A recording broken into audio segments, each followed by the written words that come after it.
guys? This is my second lesson, and I hope this one goes well as well. But this one, probably one of the most well-known rock songs in rock history, and from one of the best albums and from the best band, AC/DC. This is Highway to Hell. It's pretty classic. It's really easy. I think any beginner could, this song's pretty easy, and this is like the proper way to play it. I'm not taking any like shortcuts or anything to make it easier for beginners. Like, this is the actual way that Angus plays it. So yeah, let's get on with it. So it starts off with the classic riff, and that's all that really is. It's an A chord, kind of like similar to If You Want Blood, You've Got It. That's open on the A, 2D, 2G, and 2 on the B.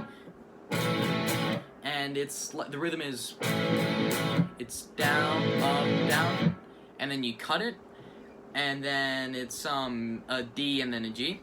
So it's kind of like your standard Akadaka G, where they mute the high E. So that's all that is. Open D, 2 on the G, 2 on the G, and then 3 on the B, and then have that E muted.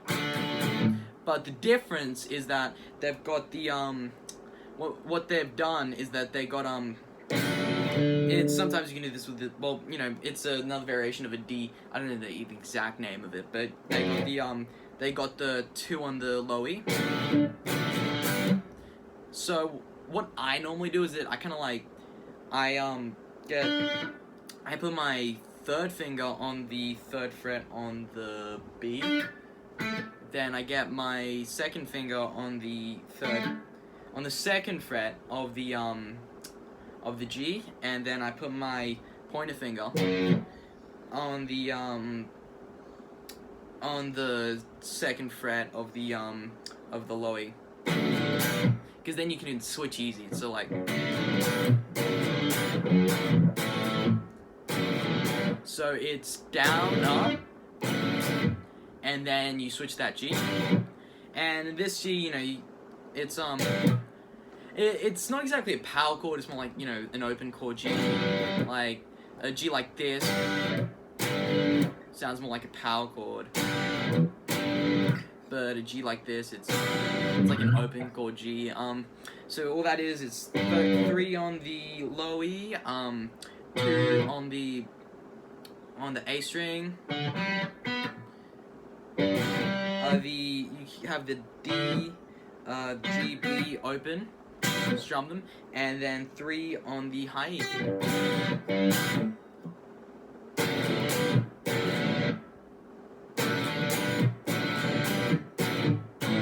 Wait, no, my bad.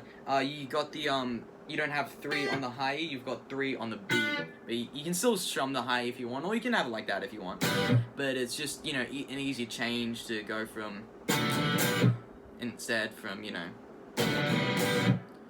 It'd probably be more accurate and better to do it that way, but, it's your choice. So it's just, down, up, and then down on the G.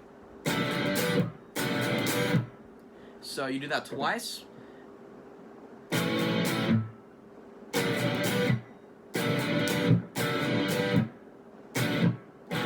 Wait, no, my bad. 3 times. And then on the 4th time, you strum the D, and then you do the A. So down on the G, down on the D, and then up, down on the A. So it should sound like this.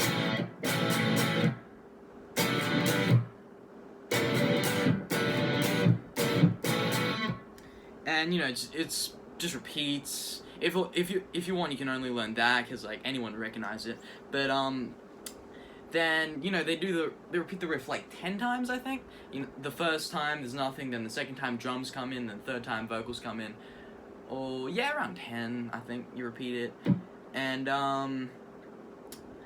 then after that, oh yes. So they'll just before the chorus.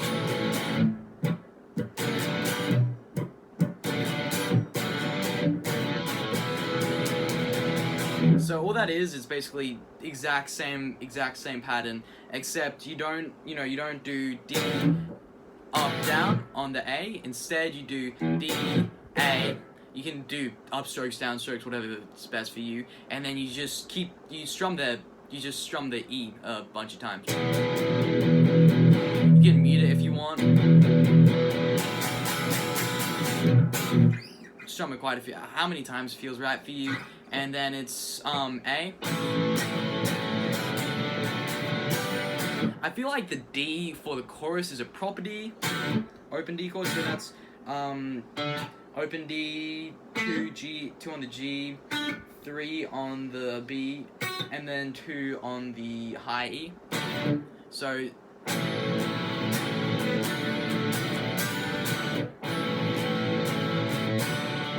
you do the A 4 times, and you kind of like strum the D faster.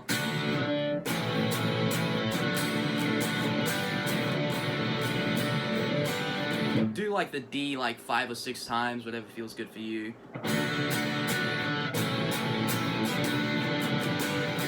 And then you do like a power chord G. So 3 on the low E, mute that A, and then open strings on the the D G, and then 3 on the B and the high E. You only strum the G once, then back to that D, and then it just repeats.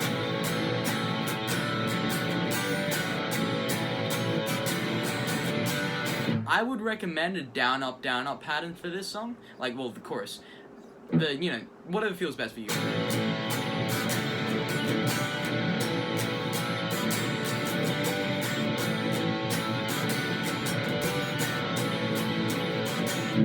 So like the last time you do the chorus riff, I think you can check the recording to see how many you ended on the D. You don't go to that. You don't do the GD. You just do D, and then it goes back into the main riff.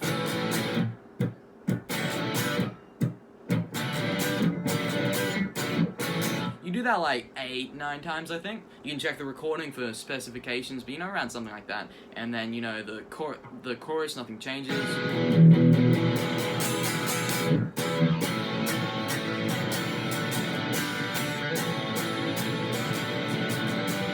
Still same amount of times, but instead of ending on that D, like you still end on the D, but instead of just going into the main riff, you do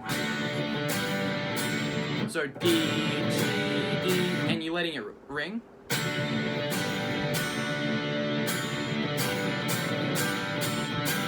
Then you speed it up, just do G, D, G, D, G, D, G, D, and then it goes off into the solo. And so the solo sounds like this.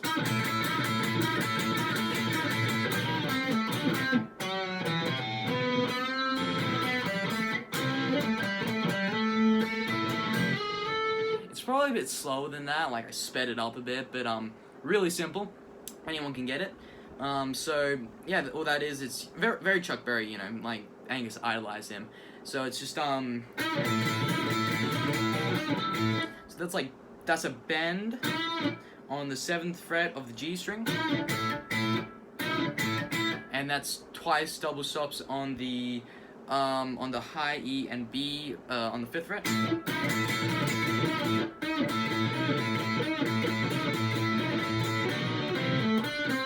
You do that like 5 times, and then you do 5 on the G, 7 on the D, 7 on the G, then 5 again on the G.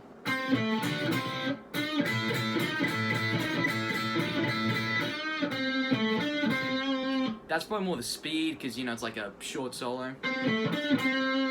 Then it's bend, you're bending it down, don't bend it up. It's best to bend it down. So bending down on the 4th fret of the D string. Then you play the 2nd fret of the D string. Then you do hammer on pull off on the 3rd fret of the A. No, my bad. Just a pull off on the 3rd fret. And if you don't know what pull off is, it's basically you pluck something and then you pull your finger off, but while it still makes a noise, without touching it, it makes it like sound quicker. And then after that.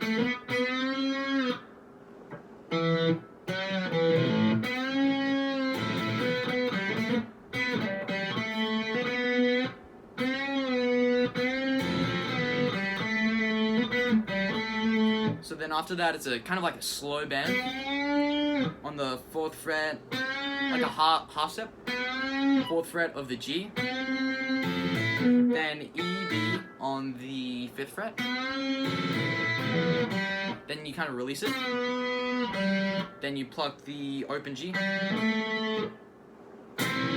then you strum the G, B, and E, and all that's on the 5th fret.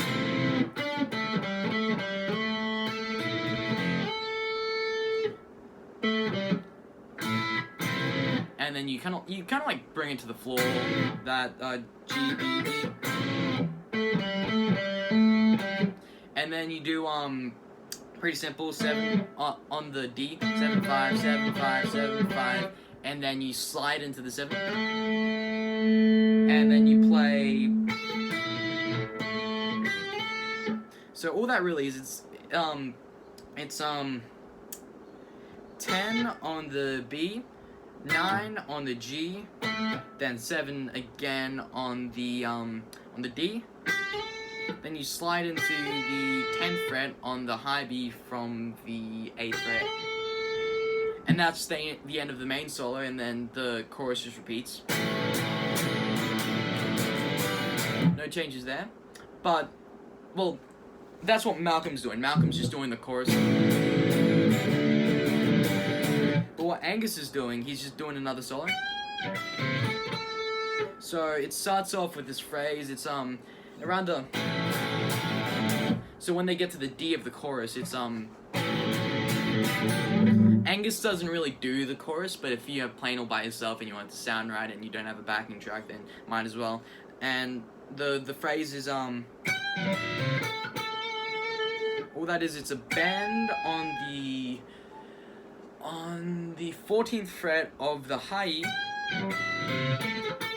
then 12 on the high E, 13 on the B, and then 14 twice on the G.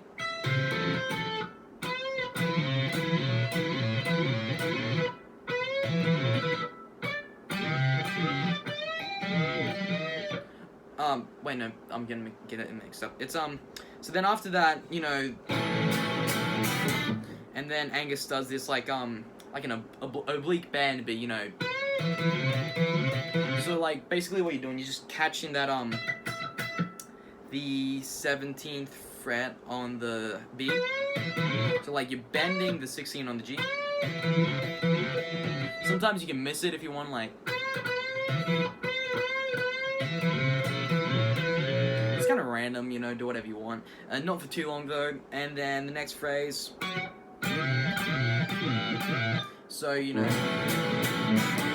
and then it's just, so you got the, 19 on the G, 20 on the B. You strum them, and you keep the 20 there, but you bend like a half-step bend continuously on the G. Then, and then you can slide it if you want.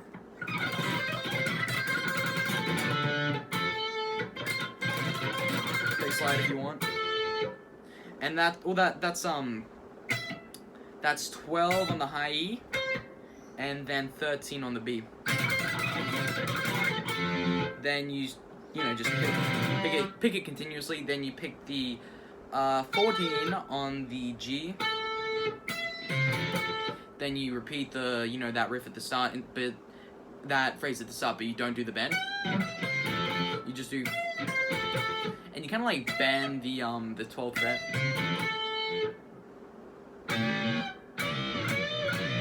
Then you do the third phrase, I think. It's not the third phrase, but it's kind of similar. So like you're bending the 14th fret on the B, but you're keeping the 12th fret on the high E. Do that a couple times. Do a couple bends there on the 14 on the B. Then bend it a couple times on the high E, the 15th fret, and then to end it, you do a full step bend on the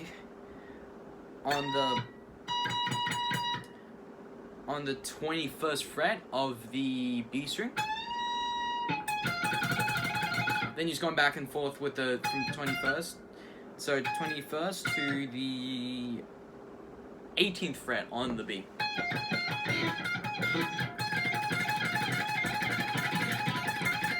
Do up down picking. It just makes it easier to do a quicker. Do that for a bit, and then you just tremolo pick the A.